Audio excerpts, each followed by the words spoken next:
This week in our lesson, we covered a story told in Mark chapter 5. It's also in the Gospels of Matthew and Luke.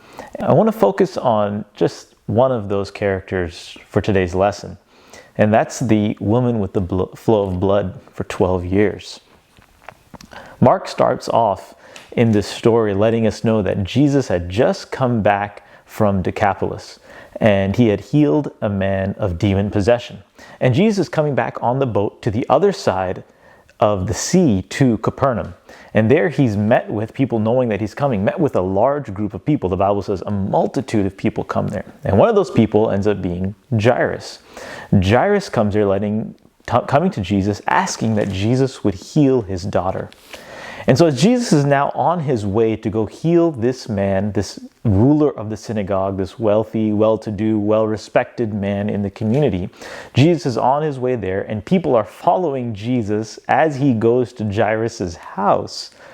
A woman, in the midst of that huge crowd, touches Jesus' garment.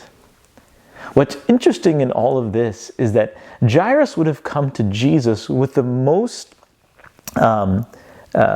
urgency, because he knew his daughter was severely ill, even to the point of death.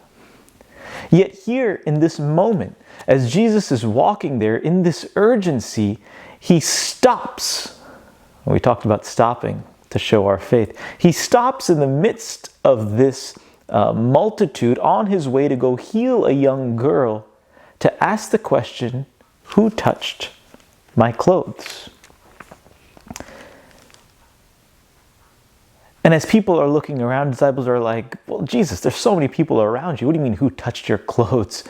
Many people are touching. And he's like, "No, there's someone I need to stop for. Who touched my clothes?" And the woman, realizing she was now found out, finally tells her story. She's a woman who has, as we found out this week in our lesson, would have been called unclean.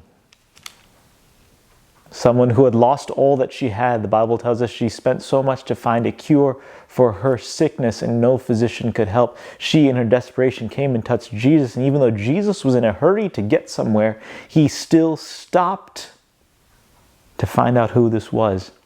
And when she reveals herself to Jesus, Jesus calls her daughter. Makes her part of his family.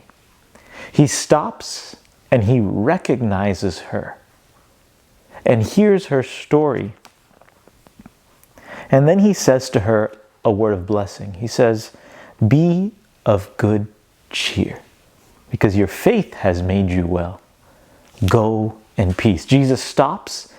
He recognizes this daughter of his, and then he blesses her, even in the midst of his urgency of getting somewhere else. You see, we learn from Jesus this idea that there is no one that is insignificant. Even though the crowd may have looked past her, no one even recognized her, maybe at the bottom of the crowd reaching out to touch Jesus, the disciples not cognizant of her presence, Jesus knew she was there and made her realize, "Look, your faith has made you well. It's not that you touched my garment, it's that you've placed your faith in me that has made you well." When will we realize that it's not our faith that makes us well, but it's in whom we place that faith that makes us well?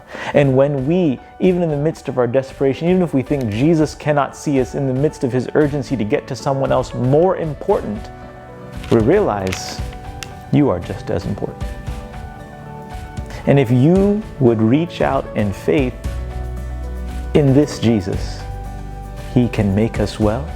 He'll stop, he'll recognize you, and give you his blessing to go in peace.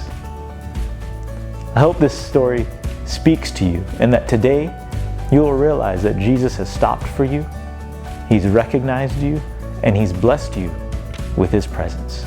Go this week in that case in peace, knowing that Jesus is beside you.